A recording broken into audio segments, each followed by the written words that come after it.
Welcome to another episode of Estate Planning Nightmares and How to Avoid Them. This is the show that highlights the importance of estate planning and why everyone needs to do it. And of course, the unfortunate consequences of what happens far too often if people haven't planned. I'm your host, John Braddock, author of the Amazon bestseller, Click Here When I Die, and founder of My Life and Wishes, an online planning and document storage solution created to make things easier for those you love. Today, we have another exciting episode for you, and I'm thrilled to introduce my friend, Kristen Boone. Let me give you a little background. Kristen is the owner of Boone Legal, an estate planning firm located in Stow, Ohio. Boone Legal serves clients throughout Northeast Ohio and has practiced exclusively in the estate planning field since 2015. Kristen's clients she served her clients throughout the whole spectrum of estate planning, making it her mission to help people avoid the emotionally and financially draining probate process. Her personal experience in navigating this process after the loss of her own loved one has contributed to a law practice that is not only successful, but also uniquely empathetic. Boone Legal helps people and families create certainty in life's uncertain moments by creating custom estate plans for their clients that will work when you need and your loved ones need them the most. So welcome, Kristen. Thank you, John. You're welcome. How are you today? Good. Thank you so much for having us on. Oh, it is totally my pleasure. So you're up in Ohio, and we were just chatting before we started Yes. to record. It's becoming winter up your way. We are transitioning, which unfortunately the transition this year was from 85 to about 45 in one day, but that's okay. Nothing unusual here. Oh, yeah, I hear it. You know the old saying, if you don't like the weather, wait 10 minutes, it's going to change. There you go. There you go. 100%. Yeah, but probably for the worst, right? Well, Uh, eh, depends on your uh, perspective on what is the worst. yeah, exactly. You know, I grew up in the Northeast. I love the snow. I used to be a professional skier. You Um, were? I didn't know that. yes. That we'll do a whole other talk on that at Oh, another it's neat. time. Uh, many years later, I have bad knees and don't get to do that as much, and I really don't like snow that much anymore. So go figure. Anyway, so great. I'm so happy to have you. You know, I love talking about people's passion. You know, the why behind what it is that people do and why they do it. And, you know, talking about our why, I think is awesome to get our audience to really, know you and understand. So, can you share your why? I mean, why you're not a criminal defense attorney or why you're not a corporate lawyer? Yeah.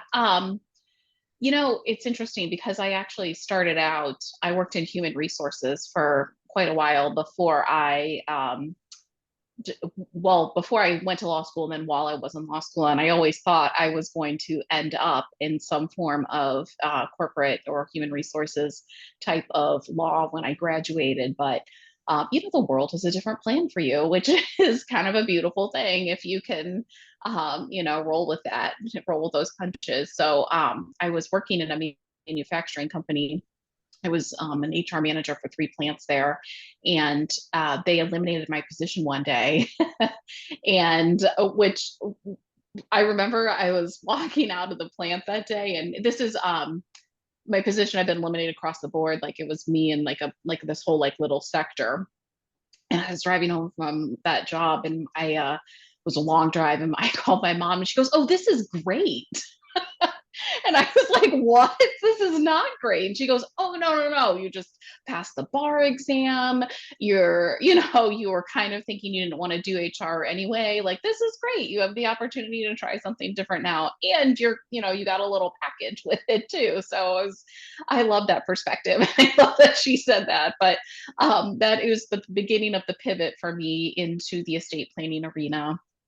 I actually then worked for somebody who also exclusively practices in estate planning in Ohio as well. And a couple of years ago, I started my own firm. So here we are. So Oh, that's awesome. That's awesome.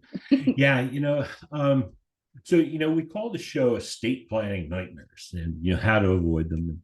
It's really not about eliciting fear in listeners, yeah, um, yeah, but to get them to understand and think about their own situation and know that bad things happen to good people, yep, and there are ways that they can be avoided.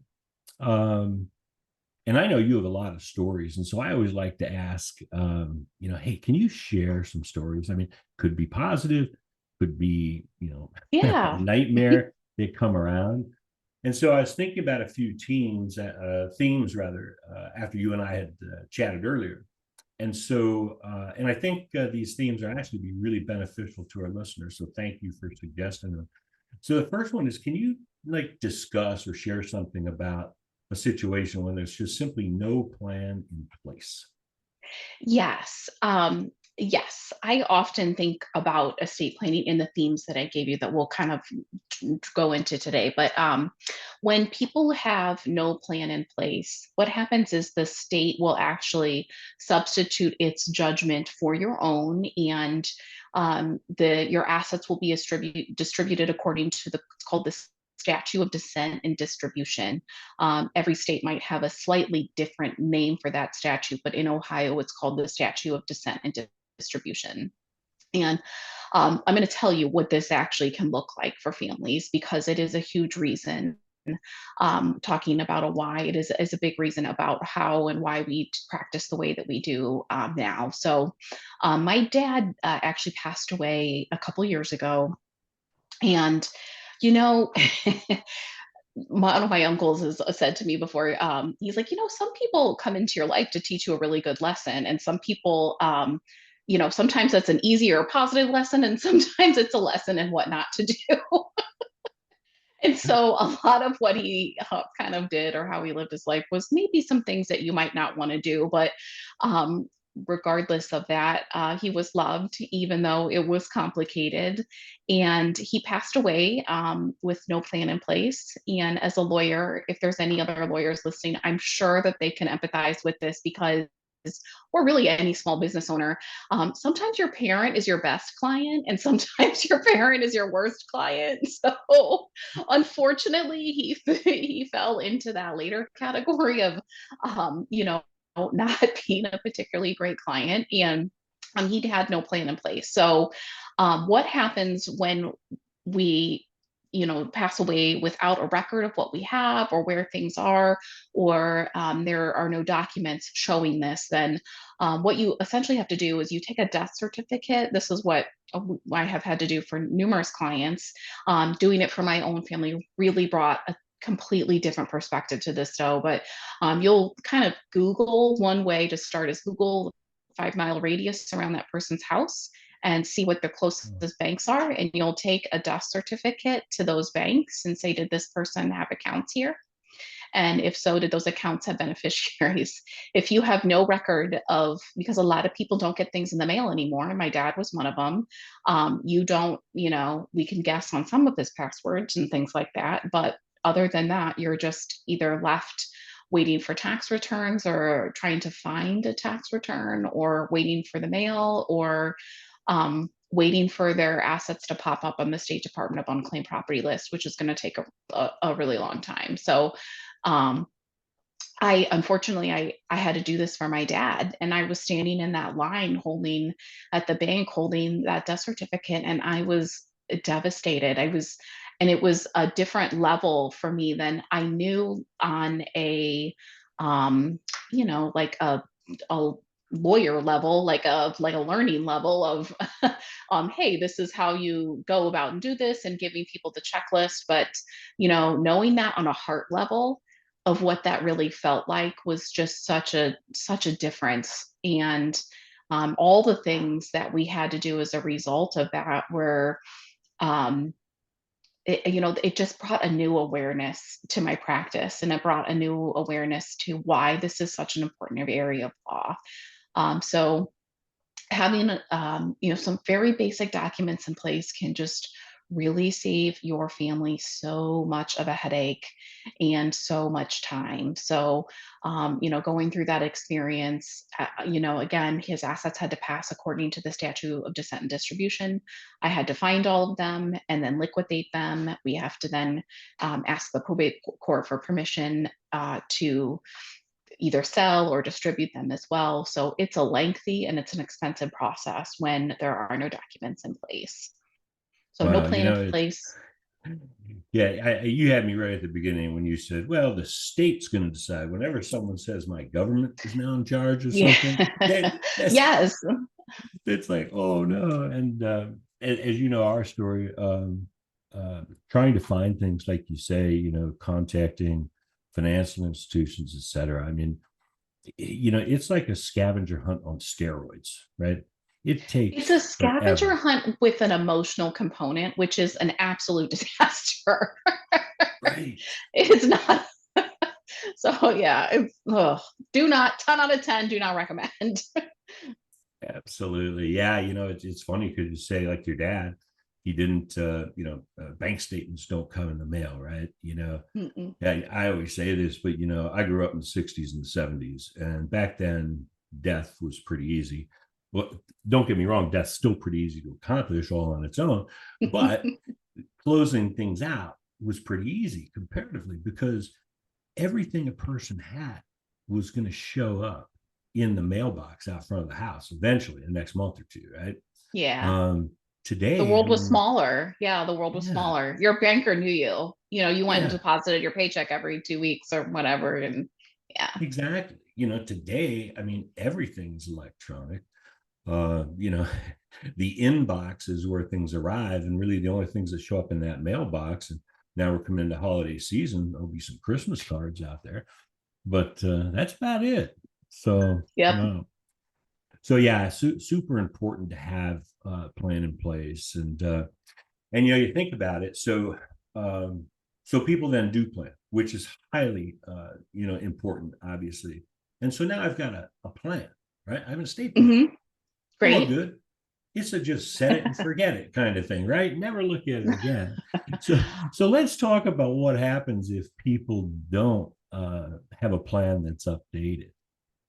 Yes. Okay. So I have had a couple of cases where people had the best intentions and maybe they made plans. And this is kind of, there's one case in mind that when we talk about this really pops out for me. In the probably it was about the mid 70s, mom and dad had their children and they had, I don't even know if they had both their kids yet, but an a statement that every time I say it, I feel weird, but in this will that was made in the 70s, it left an antique weapon collection to a child that was then 2 years old. And I know it sounds strange today, but they made this will in the 70s. It just, like we said, the world looked different then. Um, the parents, the mom and dad who made that will, this is just maybe in like the mid to 2000s ish. Dad passes away, and this weapon collection has grown to several $100,000 in value. Yeah, it's a primary asset of the estate at this point. They had collected these pieces over time, and it was their intention to sell off sections of this collection, and they actually had a plan to what to sell at certain points as part of their primary retirement assets as well. So the dad died and he left the antique weapon collection to his then 2-year-old child, who's now an adult. And the child, there had been some, sometimes when you have a loved one die, people don't always have everybody has a different reaction to it. And sometimes, it brings up some negative strife for families. So unfortunately, the son wasn't cooperating and didn't really want to give the asset back to his mother, even if he could have. Which he could not have because he actually owned a small business as well, and that business was not doing well, and he was in the process of filing for bankruptcy. So, part of the bankruptcy process is you gather all of the assets, and then they're assigned to a bankruptcy trustee who then kind of orders distribution or the sale of these assets. So I'm not a bankruptcy attorney. I don't know a lot about it. I just know that they can order you to sell things. And that is exactly what happened in this case. So the parents had a plan in place, but they never updated the plan. And when the mom came in and she was talking to me, she's like, I had told him for years that we had to change that will. We have to change these wills to take this out because we plan on using these in retirement and selling them. We don't plan on dying with this collection anymore. And if we did, I'm not sure that this is the best person for it to go to. And, he didn't get to it in time. He died very unexpectedly. He was relatively young. So having a plan in place, but not updating that plan over time. Unfortunately, estate planning is not a one and done document. You have to update it to reflect who is in your life at that point in time and what are they doing for you? What are the different roles that they need to serve in? So yeah, that was a really unfortunate case that we dealt with. Yeah, it's interesting, and I share this frequently. But after my wife Michelle's father had died, and we are on this scavenger hunt trying to find everything. One particular day, several weeks in, I said, "Hey, honey, I've got some good news. I've got some bad news." And she said, "Well, what's the good news?" I said, "The good news is I found the will." She said, "What's the bad news?" I said, "The bad news is apparently you have to move to Milwaukee and live with Aunt Jean and Uncle Ed." That's exactly right. Yes. Yes. We So, update those and a lot from 30-year-old yeah, children. you look at it and say, well, this was created in the 60s at some point and stuck in a drawer and never thought of again. So, it's just kind of an amusing, story, but things do change. And if it's simply a will, people you want to leave things to may change over time, those kind of things. And then, of course, if you have a trust, right, it's really important to review to make sure that, all your assets are properly titled in the name of the trust, because Yes, that is huge. That is a huge piece of the estate planning process, is keeping that up to date over time. So I guess the biggest takeaway here is if you have a plan of any sort, be it wills or trust, hopefully trust, because I'm a huge fan of trust. Yes, as are we. Yeah. Yeah, absolutely. If you have one and you haven't reviewed it, review it. It's Yes. critically important because none of us have the crystal ball. Yes. Yes. And also, a lot of things that I see too is people are now wanting that their children have grown up and they're, now responsible children, and they would want them to actually be in charge of distributing assets out to, their other loved ones or their siblings or whatever. And it's a whole process if we don't have that, in fact, documented either by will or by trust, preferably by trust. So even these changes aren't hard. Updating your trustee to your child is a real simple change that does not cost a lot, but we need to keep it up to date over time. So yeah. yeah. Another big takeaway, I was talking to someone the other day and we were talking about kids, and Michelle and I have 6 children between us, and anyone who has children know this, right? And here's why having an estate plan is important, right? Because family can't agree on anything. I mean, I look back, our kids are out of the house now, but we couldn't all decide what to have for dinner. We couldn't decide what movie to go to. So, Right. you flash forward and have a mentality of saying, oh, well, the kids, they'll figure it out. It's like, you didn't like it when your kids fought when you're alive. I can guarantee you, now that they're adults and you're gone, without a plan, there's going to be some fighting like you have never believed. Yes, and actually that brings up another interesting kind of story that I also wanted to share with you around if you have a plan in place, but you don't really understand the implications of that plan. So if you have a plan, but it doesn't either, like, it doesn't go far enough, or it doesn't take into account your family dynamic, this can also be a huge problem in the estate planning area. So I had a case once, and actually I've had this case multiple times, but there's something called a transfer on death designation in Ohio that basically what you can do is you can add a beneficiary to your home so that it avoids the probate court process, which is great. That is a great thing to have available, but you need to look at who you're going to leave that house to, and do they get along? Because all you would have to do is file a death certificate and a quick affidavit with the recorder, and then whoever's listed on that transfer on death designation then owns the home. So I had a family that the mom had 5 children. It was a modest home in Canton, and all of those children were married. And Ohio has something called dower rights too, which means that, estate planning is really old law. And dower rights mean that your spouse basically has to sign a deed before your house can transfer if you own that house in your name, if you own it individually. And so we have a committee of 10 that is trying to decide who is going to listing agreement on the house, who's paying the taxes, who's paying the electric bill. Jenny wants to rip out the carpet and totally redo it because she's now having the,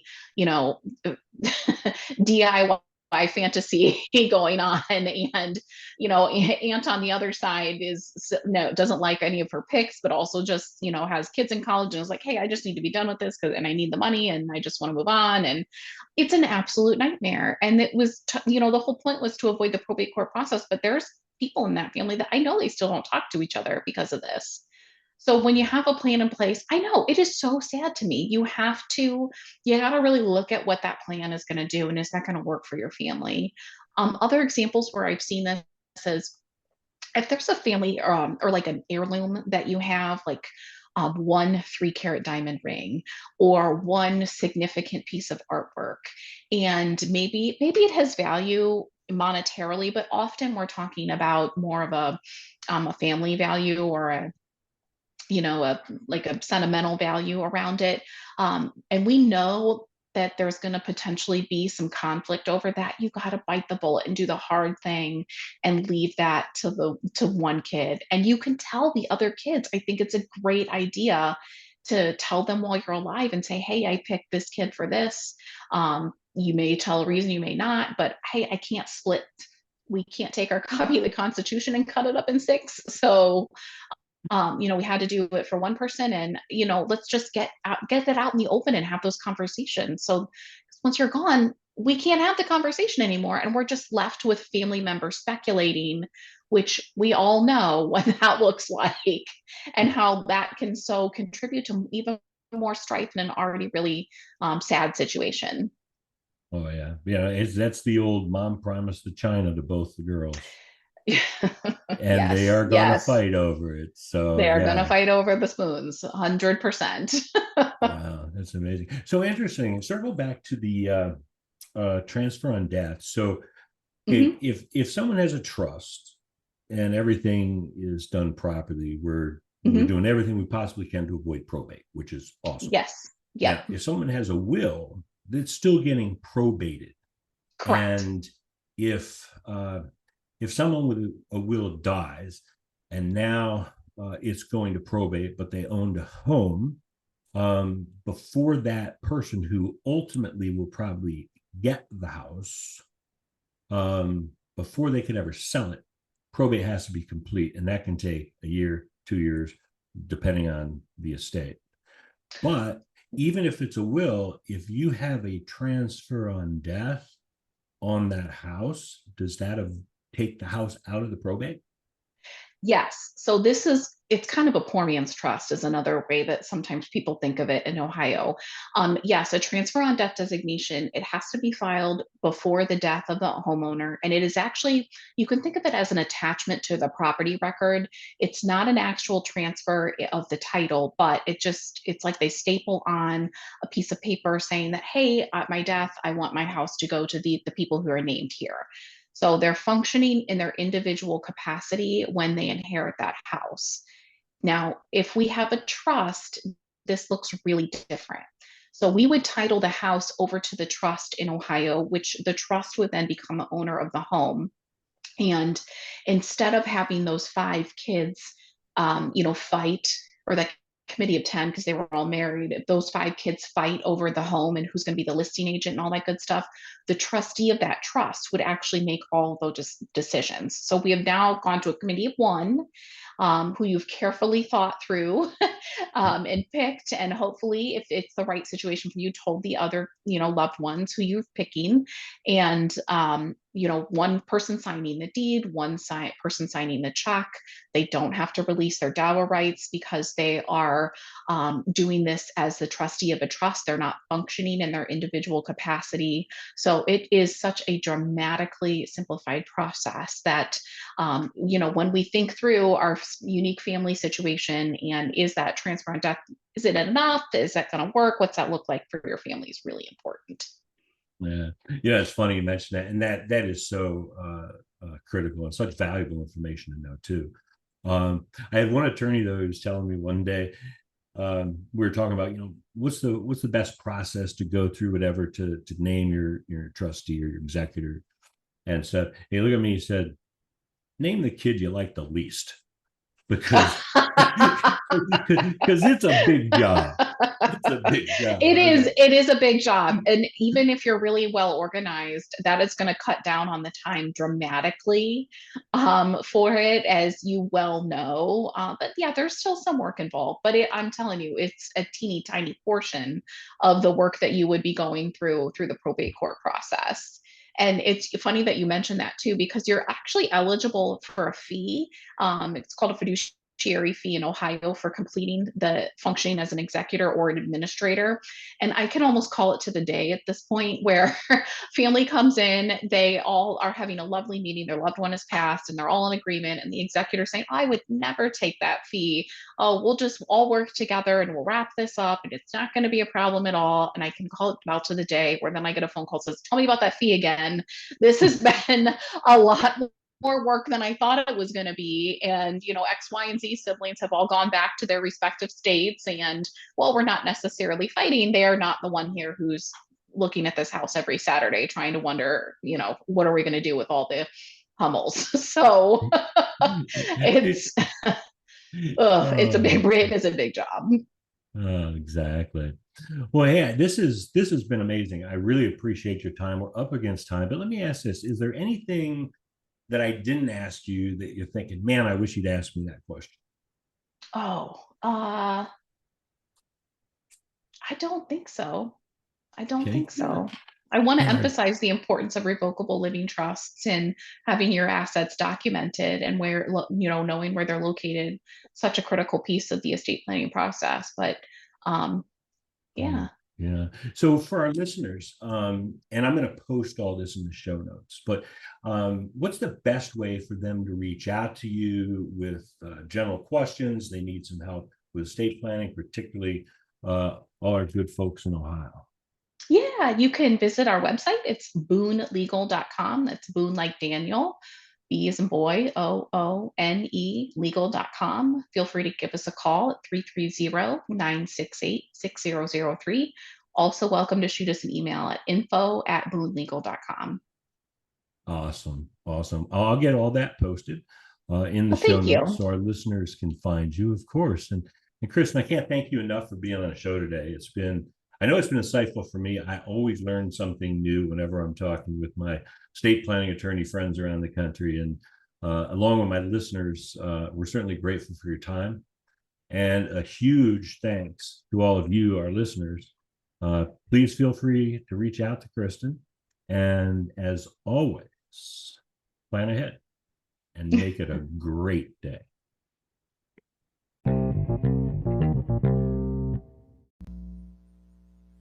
Thank you for joining us for another insightful episode of Estate Planning Nightmares and How to Avoid Them.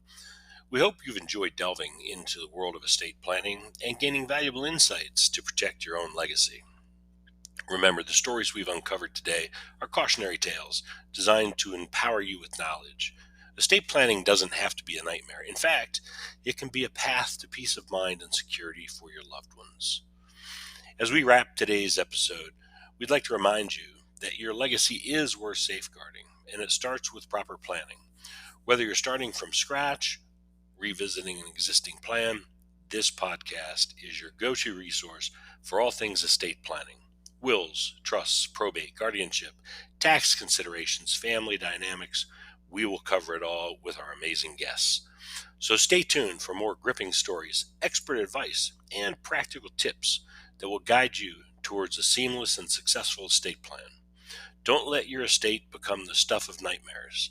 Learn from the mistakes of others and take proactive steps to secure your legacy.